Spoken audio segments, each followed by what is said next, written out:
games after starting the season 3-0. Mark Schlereth at the desk. How we doing? I'm doing great. How are you guys? Good. Hardest working man in show business, outside of Stephen A. Smith. Right. No, I don't even compare to you guys, so. Yeah, right. Every time I see him, he's on the radio, he's on TV. I pass him in the halls, he's got his head studying something. Every day is a paid vacation. That's my life. Right? It's good. When you love what you do. Yeah, absolutely, 100%. What happened to the Eagles?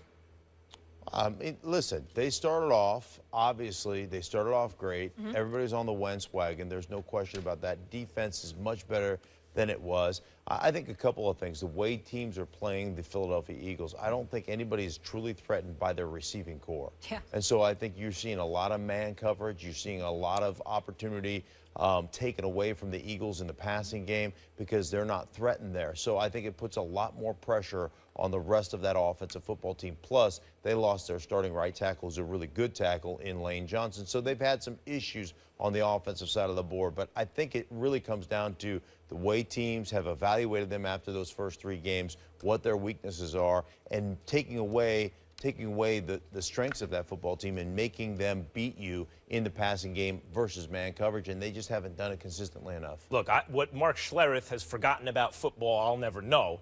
But I think that's not even that complicated. I think you hit the nail on the head with Lane Johnson. If you look at the way their offense was working when he was on the field, well, Carson Wentz's QBR was 70.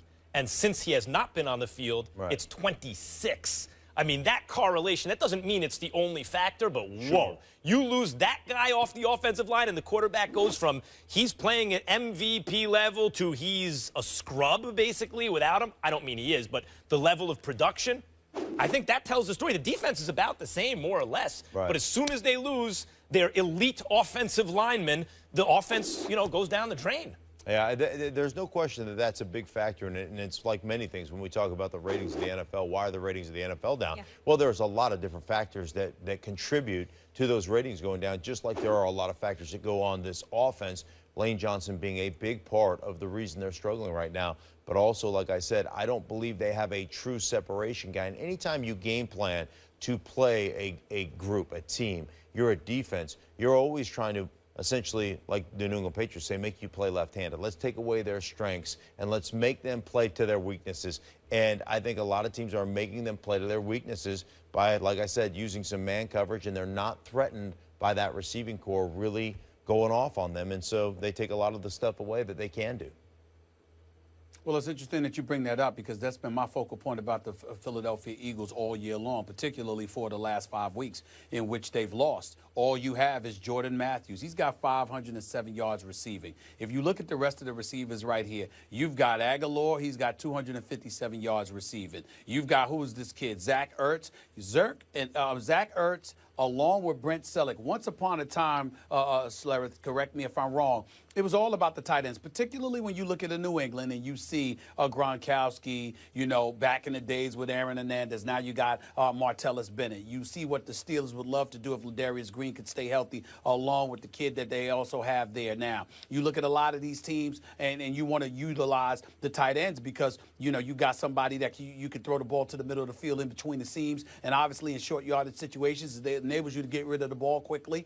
And as a result, it protects the quarterback. So in an ideal world, those guys would like to do that. I don't understand why the Eagles with Ertz, with Selleck, aren't doing more of that than that. I suspect that some of it has to do the combination of the receivers that you don't have available to you to help Jordan Matthews and the combination of the running game that you really are lacking right now. Ryan Matthews is averaging less than 4 yards a carry. If you look at him, combined with Darren Sproles, he's got about 76 carries. Darren Sproles has about 59. That's nothing compared to what the #1 rushing attack in the game is doing right now with Ezekiel Elliott and the Dallas Cowboys in terms of the touches. And so what I'm looking at is maybe, just maybe, you would know this better than me, Schlereth, are the tight ends stepping back and engaging in pass protection? Are they not being targeted enough by Doug Peterson? I mean, it doesn't really make much sense to me, but it definitely comes down to the absence of a passing game. And because you don't have that passing game, that puts Carson Wentz more at risk.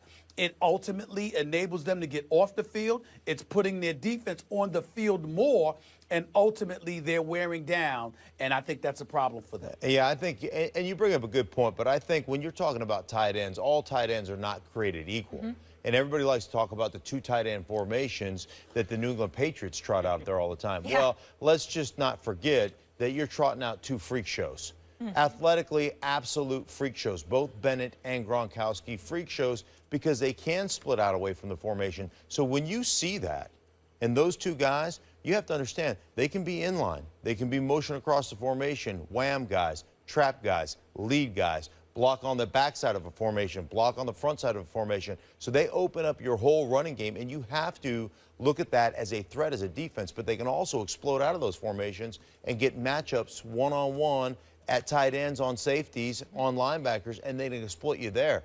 Zach Ertz, you talk about those guys in Philadelphia, they're not the same guys. They're good receivers. You know, they can go out there, Brent Selleck, they can go out there and they can catch the football, but they're not inline guys. They're not motion across the formation and blow guys up. They don't have that aspect to them. So they're not as multiple as the tight ends in New England. Everybody wants to do it. Guys, not everybody can do it. I want to hit on the Falcons. Do you have a quick point? Well, I just think one thing about coaching is that we haven't mentioned Peterson kind of having a problem coaching and clock management and play calling late in games, which resulted in 2 losses. And to your point, Bennett was always a B-plus tight end with potential, but when he got with Belichick, suddenly he's a freak show. I mean, he may have always been talent-wise that, but the production is there all of a sudden because he gets to the right coach. We hadn't really mentioned Peterson. Let's talk Atlanta. They're 6-3. Are they getting the credit that they deserve?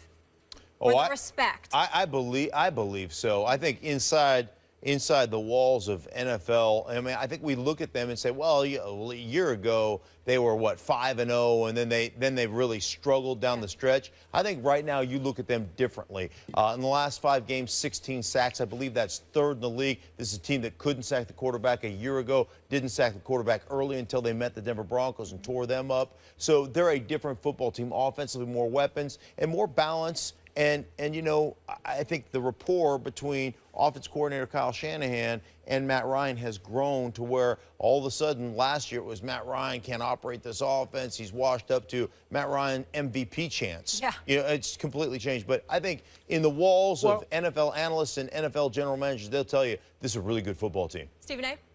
Well, it's a really good football team, but there's a hole. They're the 2nd worst defense against the pass in all of the NFL. Their ability to get to the quarterback over the last 3 games is to be commended, but we have to be careful about elevating them too much because they're suspect against the pass, Schlereth. We know how high-powered they are offensively. Matt Ryan's an MVP candidate. We get that. This kid, Tevin Coleman, coming out of the backfield to catch passes is potentially explosive. Devontae Freeman is averaging nearly 5 yards a carry. So there's a running game there. They've got Julio Jones. Mohamed Sanu has been a big pickup for them as a secondary receiver, and they deserve credit for that. Your boy Jacob Tammy, you remember him from his days in Denver. You've got him there. They're very good for them. But here's the key. They should win a lot of these games because their weakness, which is against the pass, they got Philly, Arizona, Kansas City, Los Angeles, San Francisco, Carolina, none of who are high-powered juggernauts with the pass. The only team they have to worry about big time against the pass is their season finale, regular season finale against the Saints. So to me, they could end up with a great record. But it could come across as a bit deceiving because they may not necessarily have to go up against a high-powered passing attack that's there to potentially expose them. That's my question about the Atlanta Falcons, but they are very good. If the question is, which it was, are the Falcons getting the respect they deserve? Yes. Everyone knows what the Falcons are. They are the NFC version of the Raiders. High-powered offense. If the defense can bend and not break, they can do something. But, you know, the defense is lagging and the offense is tremendous. I think people know who the Falcons are. Let's leave it there, but you're not going anywhere. Staying with us for more fun. Mark Schlereth. Cam has the Panthers back on track, but can they still make the playoffs? That is the question. Up next, stay tuned. It's First Take. After starting the season 1-5, Cam and the Panthers go for their 3rd straight win when they host the 6-2 Chiefs. Carolina is a 3-point favorite. Stephen A., who wins it? I got to tell you something right now. When I look at this, I'm going to roll with the Panthers because I think the Chiefs are a different team on the road than they are at home, record aside. I know they've been balling right now. What have they won? 4 straight and 5 of their last 6. Andy Reid, my buddy from his Philadelphia days, is obviously doing an outstanding job. Questionable health on the part of Alex Smith. Jamal Charles not being in there, even though the boys, Jarkandrick Weston, those boys have been playing well enough anyway, especially Spencer Ware at the running back spot. I just think it's one of those situations where Carolina is trying to get it together. There's a level of urgency. Every game really counts right now. They lose another game like this, their season could be over, particularly since they're in the same division as the Atlanta Falcons. I think recognizing that, there's going to be an elevated level of urgency in Charlotte, North Carolina. Carolina will answer the call, and I don't view Kansas City's offense as high-powered enough to really take advantage and exploit that secondary in Carolina the way that other teams could. I think this is the kind of game that's tailor-made for Carolina on their home turf, and I think they'll find a way to win it. Yeah, what this game comes down, I mean, instead of just repeating what Stephen A. Smith just said, we think along the same lines. What it comes down to is this. Do you think the Panthers' season is over? Because if you think the Panthers' season is over, pick against them. But if you think that they have enough in them coming off the Super Bowl appearance to continue going forward this season and maybe make the playoffs, at least keep that hope alive, then you pick the Panthers, and I feel the latter, so I'm taking the Panthers to win. I'm taking the Panthers as well. And I look at Kansas City like, I think from a passing game standpoint, that's where they have a tough time, especially as Alex Smith is playing the quarterback position, exploiting a team downfield. Macklin was a little banged up last week. Don't know what his status is right now. But that one is the one that concerns me. And I always seem to feel like the Kansas City Chiefs kind of play to the level of the competition that they're playing against. So they're going to step down a level in Carolina right now. Believe it or not, Cam Newton has better stats right now through the first 8 starts this year than he did last year. And he got hot in the second half of the season. Defensively, their front seven is starting to play a little bit better in Carolina. I like Carolina in a tight game against Kansas City. What do you think is the bigger factor, the fact that they're playing at home or the level of desperation that Carolina has to have? I think it's the level of desperation. Yeah, I agree. There is both of those, but I think it's the level of desperation right now. And you see a glimmer of hope. I mean, let's face it. You look at the 2 top teams in the league right now. AFC is New England. NFC right now is the Dallas Cowboys. They're playing better than anybody else. But in the NFC, you have to look at yourself at 3-5 right now and go, if we get on a run here, we got every chance in the world to at least compete for a possibility to win this division. And, oh, by the way, at least we'll be in the fight. If we can go, 10-6-ish, we're going to be in the fight for 3-6, it's over. Right. We're going to be in a fight for a wild card spot. So I think it's the desperation aspect. Stephen A., you think they have a shot to reach the playoffs? I think they have a shot still because I think the NFC is up for grabs. If the Eagles, I think you got to look at the Giants right now. The way that the Giants are playing, they can ruin everything because they already have 5 wins on the season. So, you got Dallas in the NFC East. You got, you don't know what's going to happen in the NFC North because of Green Bay, Minnesota, and Detroit. So you got to assume that one of the wild cards could potentially come from there. I think that's what Carolina is battling for. I don't know if it's going to come out of the NFC West this time around. So if you're Carolina, you've got your eyes on Green Bay, Minnesota, Detroit in the North, and likely, in all likelihood, the Giants in the NFC East. Could you get one of those slots? The likelihood is possible because somebody for the NFC North could fall off. And somebody could stand above the crowd. That's what Carolina's going to have to fight with. By the way, even in the East, the NFC East complicates it because in the beginning of the season, we looked at the NFC East and thought it's a bad division. But as usual, the NFL can surprise you. And it turns out the wild card easily come out of the NFC East. They have good records in that division. And even the Cowboys, it feels like the Cowboys are running away with it. All the Giants have to do is pick up one game between now and Week 13 when they play the Cowboys. And if they can win that game, which is at home, and the Giants have already beaten them at Dallas, they are in first place, not the Cowboys, because they'll also have the tiebreaker, obviously. So in terms of the Panthers winning or getting a playoff spot, I think they actually need to win the division. Fortunately for them, if they win this game, they can do it. Like, you can't lose. I think what we're saying, but what we're saying right now is that a wild card is likely going to come out of the NFC East. So it's going to be a battle between the North and the South as to where that second wild card is going to come from. That's what it comes down to for me, Schlereth. What about you? Yeah, I mean, you could look at the NFC East and saying, in all likelihood, you could get both wild cards out of the NFC East because the Washington Redskins, don't forget, 4-3-1 right now, and they got hot in the second half of last season. So, I mean, I'm with you. I think one of the wild cards, at least one, comes out of the NFC East, and I'm with you on the North-South And the Falcons have collapsed in the second half. Wait, you guys, let's pull up the schedule quickly because they still have games against the Seahawks, Raiders, and Falcons. And I want to know specifically, how many losses do you think they'll have, Mark, when you're looking at this schedule moving forward? Because it's not easy. No, it's certainly not. It's certainly not easy. There's no question about that. And it depends on how hot they get. You know, you always worry about them playing teams that can throw the ball because that secondary was fractured, and they counted on that front seven. Well, that front seven hasn't been the same. Short hasn't been the same from a production standpoint of rushing the quarterback. Ely hasn't been the same rushing the quarterback. So it's been different for Carolina this year, as that stellar defense last year really dominated. This year they're struggling to dominate and find that domination and find that balance between the back end and the front end of that defense. Stephen A. Well, I'm on record. I think Carolina is going to win 6 of their next 8 games. I don't believe they're going to lose another home game. I think they're going to protect their home turf. They're going to lose one of those road games against the Raiders in Seattle. I'll wait and hold off judgment on whether or not they'll lose to the Redskins on the road because, Schlereth, here's the deal.